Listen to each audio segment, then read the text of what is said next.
Welcome to the Ducks Unlimited podcast, the only podcast about all things waterfowl. From hunting insights to science-based discussions about ducks, geese, and issues affecting waterfowl and wetlands conservation in North America, we bring the resource to you. The DU Podcast with your host, Dr. Mike Brazier. As promised, this summer, we're going to be bringing you a series of updates from our partners, from our employees, from our staff, and a whole host of other folks from across the prairies. We're, again, lacking data from the annual breeding population and habitat survey, and so that means we're going to be doing our best to connect you with people that are actually putting eyes on the ground and that are, trying to give us some understanding of how things are shaping up. Most folks that listen to this will know we've talked about a fairly severe drought that's been developing on the Canadian and U.S. prairies. We've heard from a few different people over the past few weeks, and we have another one of those guests today. He's a good friend of the show. He was on and joined us a few times last year. Pat Kehoe, Ducks Unlimited Canada's Director of International Partnerships. Pat, welcome back to the podcast. Thank you. Glad to be here. We brought you on here today. Man, one thing that I will say is that this episode, like some of the others that we've had, was an exercise in persistence. It's taken us probably, 2 days and 4 different pieces of technology to finally get connected, but we did it. So thank you for that. No problem. I always like learning about those technologies. It's pretty interesting, but we're here, so that's great. That's right. And we wanted to have you join us to describe a recent trip that you took across the prairies. I think you work for the most part, or office there for the most part in Alberta. You can kind of give us the specifics on that. But then you recently went across the Prairie provinces all the way to Winnipeg, and that gave you an opportunity to put your eyes physically on some of the wetlands and wetland conditions across that important breeding landscape. We've heard from Mike Zemansky about what they saw from an actual data perspective, sort of landscape scale data perspective, and low pond counts that they observed. And we don't have similar data, actual data from the landscape north of the border to do any kind of meaningful comparison or estimation of ponds. But you do provide us here with an opportunity to look at how, on maybe a relative basis, conditions may be occurring across the Prairie provinces. So I guess to start with, give us the background on your trip there across the prairies. When was it? And how much were you able to see? Yeah, absolutely. So last week, actually, I live in Winnipeg and I came over to Edmonton, but drove the Trans-Canada Highway and took a few offshoots down into the Missouri Kehoe and some of the key habitat areas, the Allen Hills coming across. During the trip, the skies opened up. Things are getting wet. A little late for the ducks, but we've probably had in areas anywhere from 3 to 4 inches of rain in the last week. And now that we've got water and heat in the summer, it's perpetuating sort of those daily afternoon rain showers or thunderstorms. And so things are actually turning around pretty good. We were in a very, very severe drought. Living in Winnipeg, I shoveled my sidewalk once all winter, which is abnormal. Normally you're doing it every 2 or 3 days in the winter. Just no snowfall, no precipitation all winter. We might have had 4 to 6 inches of snow on the ground at the most, and that is really abnormal. Normally you're dealing with 2 to 3 feet of snow on the level in that part of the world in a normal winter. So the result was we started the spring very, very dry. Lots of fires, forest fires, grass fires, that sort of thing. Burn bans right across the region. Except there is one spot on my trip that's basically from the Saskatchewan border across to Edmonton, about 150 miles, that is exceptionally wet. It was wet last year when I was over here in Edmonton, and it's a band that isn't going to make a huge difference in terms of waterfowl populations for migration, but it is a ray of hope. And I think as you go around the region, you'd probably find a few other areas like that are sort of 150 miles in diameter that are holding more birds and more water than normal. So that was It's not universally dry, rarely is, but this is as dry as I've seen it. I've spent now, I guess my first years on the prairies were back in the early 80s, 1981. This is as dry as I've seen it since the mid 80s, when we were in a crisis in North America. The North American plan, waterfowl management plan kicked off. Populations were at all-time lows, those sorts of things. It's difficult right now to know what the duck population is. I'm sure you guys have talked about the pandemic and the impacts on international travel and the waterfowl surveys. We don't have a good quantitative handle this year on waterfowl populations or pond counts like we normally would.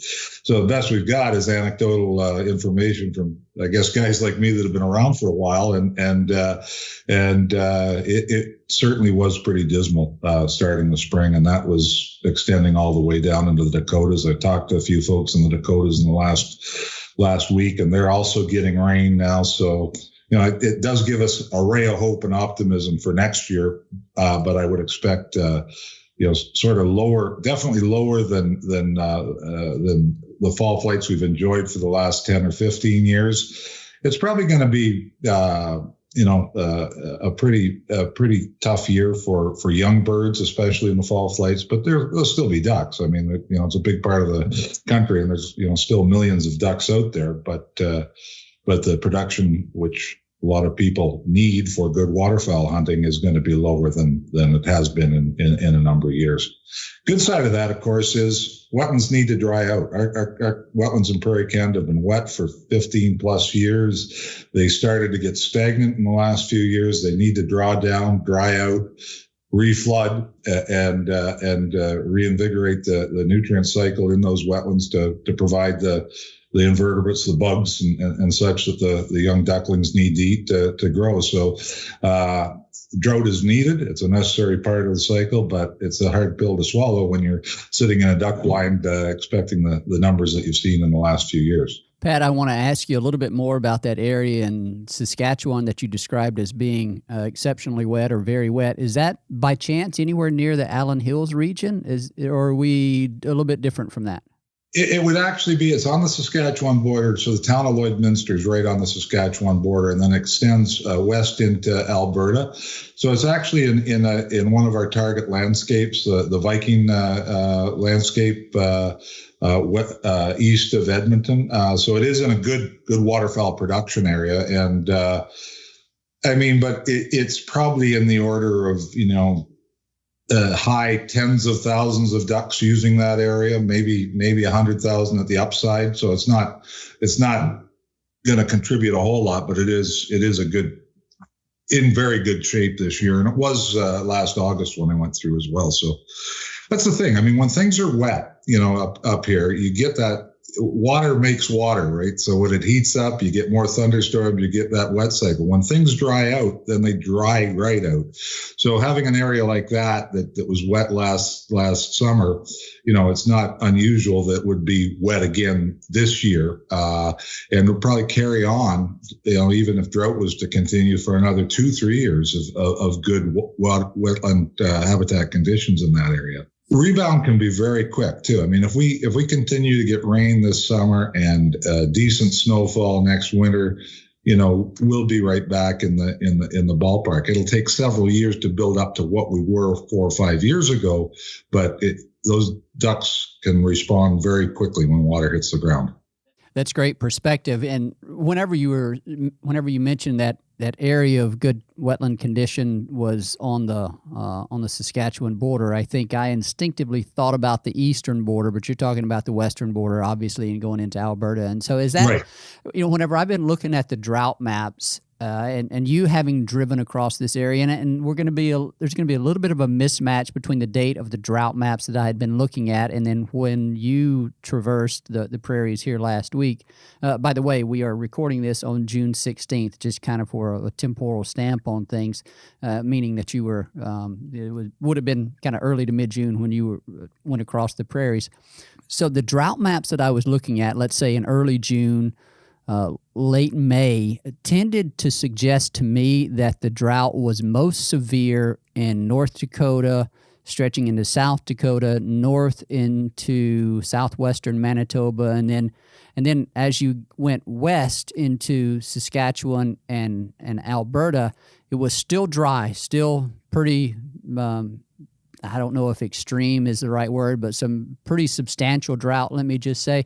But were those drought maps capturing the way wetland conditions were unfolding, or the way they were on the landscape based on your view of it? Oh, very much. One example, again, anecdotal, but I hunt morels in the spring, right? So mushrooms. They're very dry year. Was a poor year for morels, but there's one bush that I go to, woodlot, that has about 100-acre wetland running through it, and normally you can just get through it in muck boots. This year, sneakers. It was totally dry, that 100-acre cattail marsh. Not a lick of water in it anywhere. So, yeah, that drought map is pretty accurate in terms of what the impacts on wetlands are. The more permanent wetlands, what we call the class 3s and 4s, 5s, certainly have water in them. But as a mark, just visually what they look like, as they've been flooded fairly high for the last years, the water was actually up into the trees surrounding these wetlands. This year, there's probably a 10-foot mud flat from the trees to the water. So the water has dropped back out of the trees and receded to just be a pool in the middle of those wetland basins. So they're far from full. Whereas that area I talked about by Lloydminster here, it's back up into the trees. So we've lost a lot of water on the prairies, but here's another observation. I think it was about 2000. I was working in Brooks, Alberta. Dry, very, very severe drought in that area. June 8th, we got 8 inches of water in 48 hours. It rained. I mean, it was more than the average rainfall for Brooks. Pools formed, in the pastures and the rangeland and the ag land, and ducks showed up out of nowhere. Pairs, like there couldn't have been pairs of pintail in that area within 200 miles that year, given the drought conditions that were in southern Alberta. So there's still, it's getting very late, but some species like the blue-winged teal, the shovelers and gadwall, there's still hope that with the rain conditions we've had in the last week, and there is sheet water laying around, there could be a little bit of a bump on those that we wouldn't have expected at all 4 or 5 weeks ago. So, it's going to be a poor production year, absolutely. But there are some small rays of hope for certain species, given some of the ability for them to respond. But we're getting past mid-June now. So, 24, 25 days for the nest to establish and ducklings to hatch, and then 8 to 10 weeks for them to fledge and get to a position they could even think about flying south. That's putting us up against, the frost season in early September. So it's possible that there could be a bump in production due to this rain, but not likely to have a real significant impact.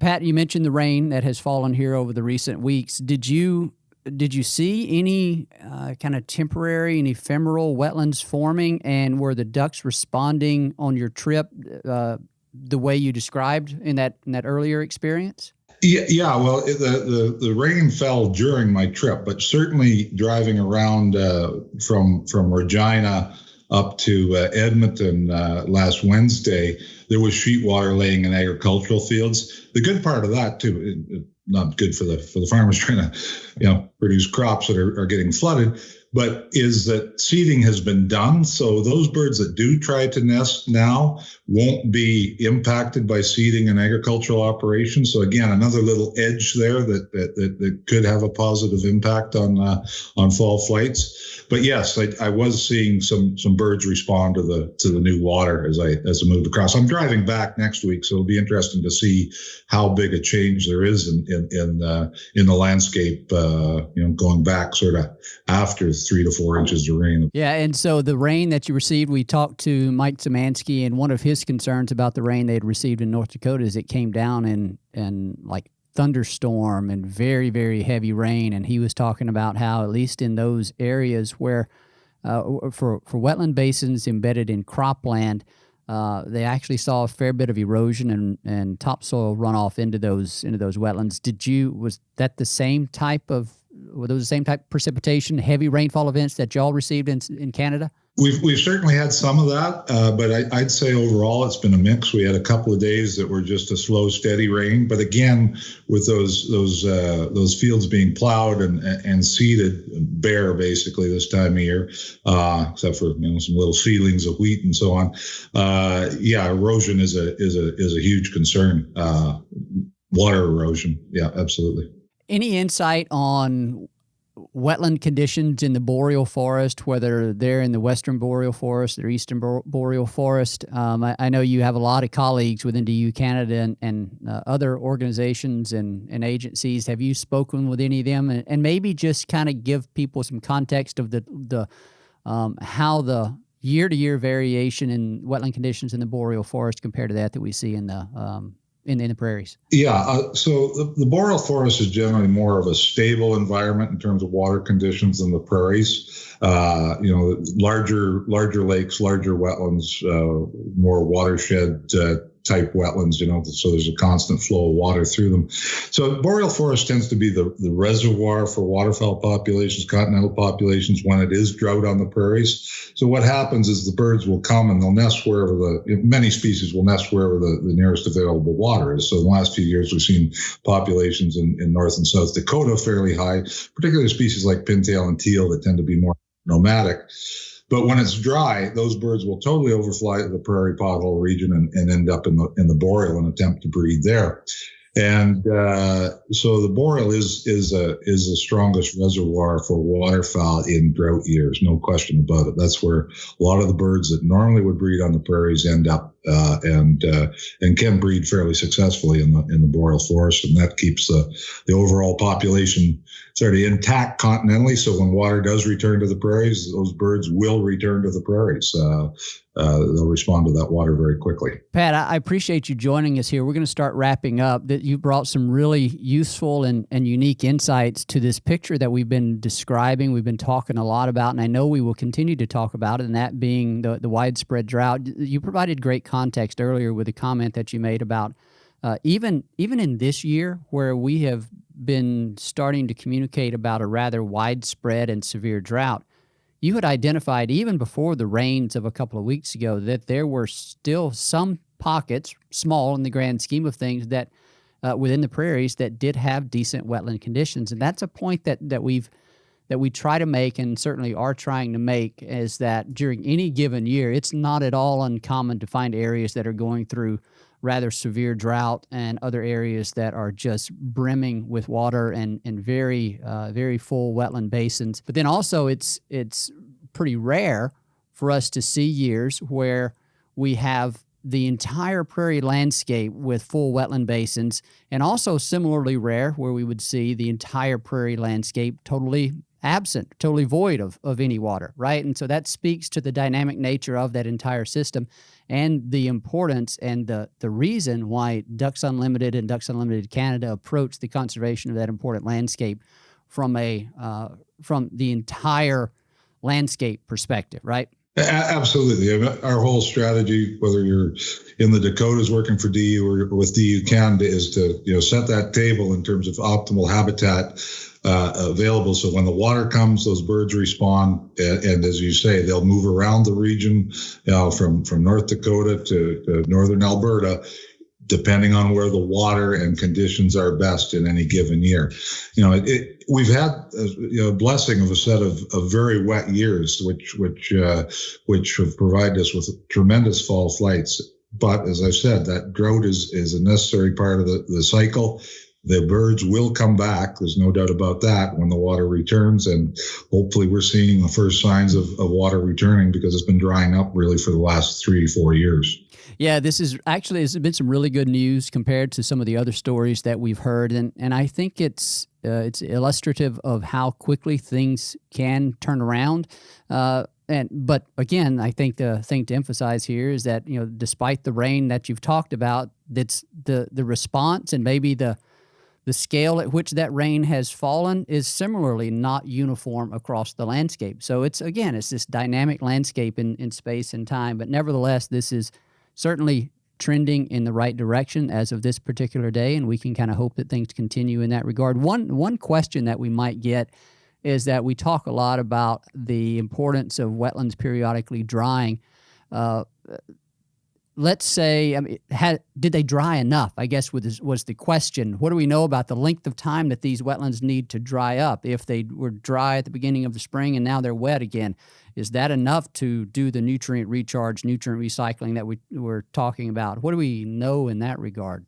I'll admit I'm not necessarily the expert in that, but I think when you see these class 3 and 4 wetlands down with mud flats below the tree lines and they reflood, I think that's enough, because that's the zone that those ducklings are feeding in. So that area is drying out. The vegetation that's accumulated there over the years is dying out, and then when it's flooded, those nutrients are released back into the system. So I don't think it has to be a total dry, mud-cracked basin to have that recharge impact.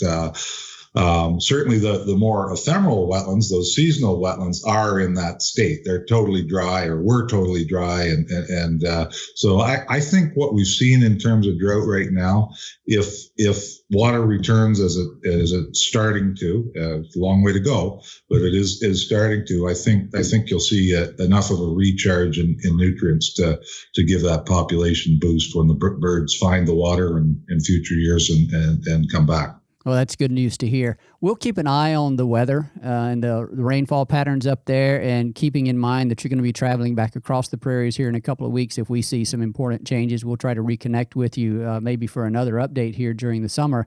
I know we'll be connecting with you in the fall as we get closer to the hunting season. We're going to have, again, developing questions about whether the border is going to be open, and I don't know if you have any updates on that. You can let me just kind of stop there and ask you if you have any updates on the border. There's supposed to be an announcement this week. As you may know, it's the 21st of the month that they make the announcement on what the border will be for the next month. And we're finally seeing signs with vaccination rates being high that they're going to put a plan out. So what I'm waiting on right now is the announcement of that plan for reopening. But I think we're pretty optimistic that by September that the border will be open, certainly to those that have had the 2 doses of vaccine. That will allow you guys to come up for a fall hunt again, which we've missed last year. And, 2 months ago, I would have given it 50-50 whether it was going to happen. Right now, I'd say we're probably 80+%. Looks like we'll have that green light by September. Probably the vaccination requirement. We don't know that yet, but as soon as we get an announcement here in the next, hopefully the next 24 to 48 hours, I'll let you guys know what's up. Awesome. Well, handicapping this from 50-50 a few weeks ago or months ago to now 80-20, I think most people will take that any day of the week. And, of course, there's no guarantees. We're not going to hold you to it because we know it. No. But, yeah, that's good news. It's good news from a number of perspectives. And, it's a larger signal that things are trending in the right direction with regard to the health of the Canadian citizens and your population there. That's what's important. And we know those restrictions are put in place for that purpose. So it's good for a number of reasons. Well, things are starting to open domestically in terms of interprovincial travel. That's why I'm over here now. Up till 2 weeks ago, I couldn't have made this trip, in terms of travel restrictions. But things are opening, so we're getting to go province to province. The next step, of course, is the international border, and I think people on both sides of the border are getting anxious and ready for that to happen. I mean, summer travel, all the rest of it is something people look forward to. And certainly the fall for our clients is an important time on the Canadian prairie. And hopefully that will be open by September. I'm pretty optimistic at this point. Like I say, I'd bet better money on it right now than I would have a month ago, but I wouldn't bet the whole shooting match on it at this point. That is good to hear, and I know a lot of people will be excited about that if they're able to get up there and enjoy those resources again. So, Pat, we will stay in touch with you on a couple of things. I know we will reconnect with you once the hunting season unfolds to kind of get an idea of what it is that you're seeing and what kind of success you're experiencing, and of course, hopefully there will be some non-residents up there hunting with you as well. And so, any final words here before we close this out? No, I will certainly keep in touch, and I'll let you know what I see on my return trip to Winnipeg. And I'm hoping I see a lot more birds than I did on the way over here. I certainly expect to see a lot more water than I did on the trip over. That's great news. Thanks, Pat. Thank you. A special thanks to our guest on today's episode, Pat Kehoe, Ducks Unlimited Canada's Director of International Partnerships. We appreciate his insight from the prairies of Canada and his recent travels across there, and kind of giving us an assessment, windshield assessment of how wetland conditions have actually improved here over the past couple of weeks. That's always good news. As always, we thank our producer, Clay Baird, for the great work he does on this podcast. And to you, the listener, we thank you for joining us, and we thank you for your support, passion, and commitment to wetlands and waterfowl conservation.